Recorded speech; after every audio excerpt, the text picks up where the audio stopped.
పెరగాలి, రక్తం కొరత అయితే ఏర్పడుతున్నది. దీనికి సంబంధించి స్టేట్ హెల్త్ మినిస్టర్ ఏం చేస్తే బాగుంటుంది అన్న? నేను ఒకటే కోరుకుంటున్నా హెల్త్ మినిస్టర్ గారికి, ఇప్పటివరకు సమాజ సేవకులు ఎంతమంది ఒక్కొక్క జిల్లా నుంచి వెరిఫై చేసి సమస్యలు ఏమున్నాయి, బ్లడ్ విషయంలో సమస్యలు ఏమున్నాయి ఒక్కసారి మీటింగ్ పెట్టుకోవాలన్న. ఎందుకంటే తెలంగాణ 283 బ్లడ్ బ్యాంక్స్ ఉన్నాయన్న.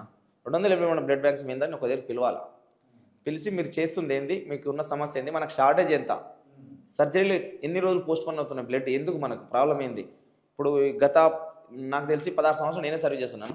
1998లో చిరంజీవి స్టార్ట్ చేశాడు, 28 అప్పుడు సంవత్సరాల నుంచి.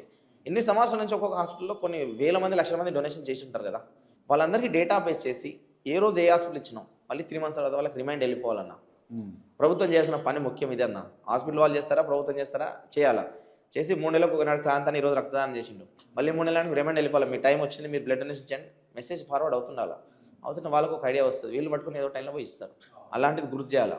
ఎస్డిపి ఇస్తే మళ్ళీ 15 daysకి మళ్ళీ రిమైండ్ చేయాలా, మీకు టైం అయింది మళ్ళీ ఇవ్వచ్చు మీరు అంటే ఎక్కడో దగ్గర అవకాశం అంటే మోటివేషన్ లేక చెప్పేవాళ్ళు లేకుండా వ్యవస్థ వెనకబడుతుందన్న. ఎందుకంటే మన తెలంగాణ 4 కోట్ల మంది అని చెప్పుకుంటాం అన్న, పాపులేషన్ 4 కోట్లు అంటున్నాం, అవసరం 6 లక్షల కంటే ఎక్కువ ఉంటుందన్న. 100లో 2 ఇస్తే షార్టేజే ఉండదన్న మన తెలంగాణలో. అంటే 100లో 2 అంటే 1.5 మందే ఇస్తున్నారు. ఇప్పుడు 1000కి 15 మందే ఇస్తున్నారు. ఇప్పుడు 15 మంది 20 మంది ఇవ్వాల్సింది 15 మంది ఇస్తున్నారు. అంటే ఇంకా షార్టేజ్లో ఉన్నాం కాబట్టి ప్రభుత్వం ముఖ్యంగా ఇవి గమనించి ప్రతి హాస్పిటల్లో బోర్డు పెట్టాలన్న. గవర్నమెంట్ హాస్పిటల్ ఏ హాస్పిటల్ అయినా సరే ప్రతి బ్లడ్ బ్యాంక్లో బోర్డు పెట్టాలి. రక్తం చేయడం వల్ల లాభాలేంటి, చేయకపోతే నష్టాలేంటి, ఇదొకటి. అలాగే స్టాక్ బోర్డు ఉండాలి, ఖచ్చితంగా ప్రైస్ బోర్డు ఉండాలి. ఏ హాస్పిటల్లో బాగున్నాను వెరిఫై చేయండి, మీ న్యూస్ ఛానల్ చెప్పడన్నా.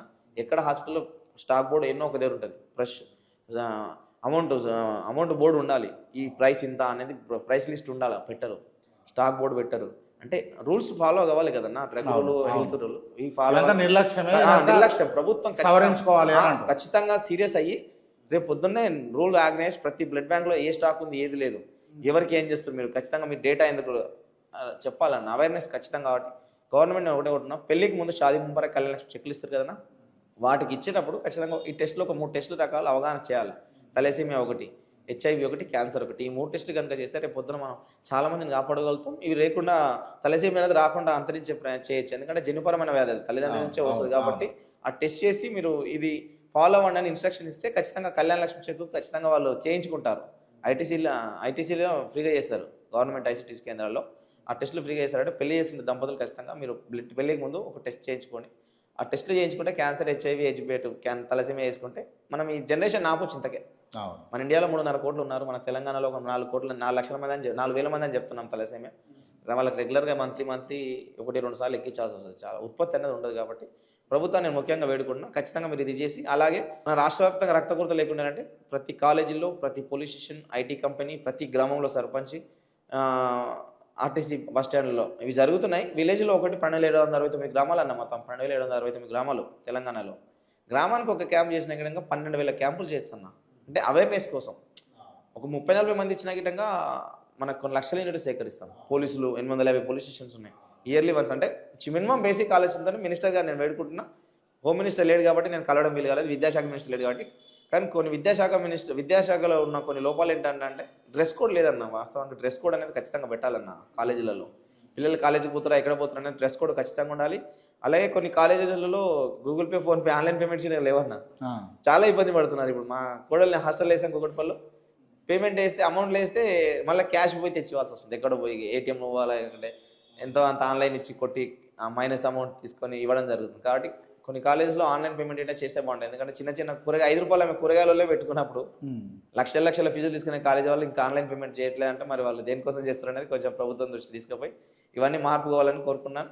చివరిగా నేను ప్రతి ఒక్కరికి, ప్రేక్షకులందరికీ, కేఆర్టీవీ ఇప్పటివరకు మీరు రక్తదానం చేయని వాళ్ళు ఉంటే ఈ రోజు అన్న స్వాతంత్రం మనకి ఎలా వచ్చింది, ఎన్ని వందల సంవత్సరాలు మనం వేరే వాళ్ళతో పోరాడి మనలు ఎంతమంది బలై సాధించుకున్నారు, వాళ్ళ త్యాగానికి గుర్తుగానైనా ఈరోజు రక్తదానం చేసి మీ దగ్గరలో ఉన్న బ్లడ్ బ్యాంక్ వెళ్ళి రక్తదానం చేయండి. చేసి ఒక మంచి కార్యక్రమం శ్రీకారం చుడతానని వేడుకున్నాను. అలాగే జీవిస్తూ రక్తదానం, మరణిస్తూ నేత్ర అవయవ దేహదానం చేత చనిపోయి కూడా మరి కొంతమంది జీవితాల్లో వెలుగులు నింపదామనే కాసు పెట్టుకుని మేము పనిచేయడం జరుగుతుంది. నాతో పాటు మా అన్నగారు గిటంగా ఉన్నారు, ఆయన మాట్లాడతారు. థ్యాంక్ యూ అన్న, థ్యాంక్ యూ సో మచ్. ఏం పేరన్నా మీ పేరు?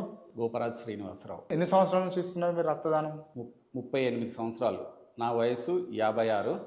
నేను 38 సంవత్సరాల నుంచి బ్లడ్ డొనేట్ చేస్తున్నాను. ఎన్నిసార్లు ఇచ్చుంటారు ఇప్పటి వరకు? ఇప్పుడు వరకు 292 సార్లు ఇచ్చాను. 292. 292. సో అందులో ప్యూర్ బ్లడ్ వచ్చేసేసి 168 టైమ్స్ ఇచ్చాను, ప్లేట్లెట్స్ 124 టైమ్స్. ఏం ఇబ్బంది ఏమి ఉండదా? చూడండి ఇప్పుడు చూస్తున్నారు కదా.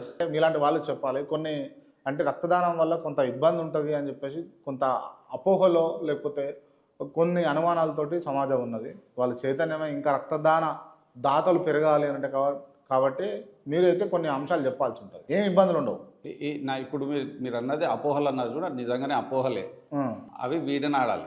జనరల్లీ అదంతా ఎట్లా వస్తుందంటే తల్లిదండ్రులు, స్కూల్ టీచర్స్, లేకపోతే కాలేజ్ లెక్చరర్స్, లేకపోతే మన నడిపే గవర్నమెంట్స్ కానీ అది ముందుకు వచ్చి రక్తదానం చేయండి అని చెప్పాలి వాళ్ళు. అది లోపం వల్ల ఇది ఇంకా అందరికీ వెళ్ళట్లేదు.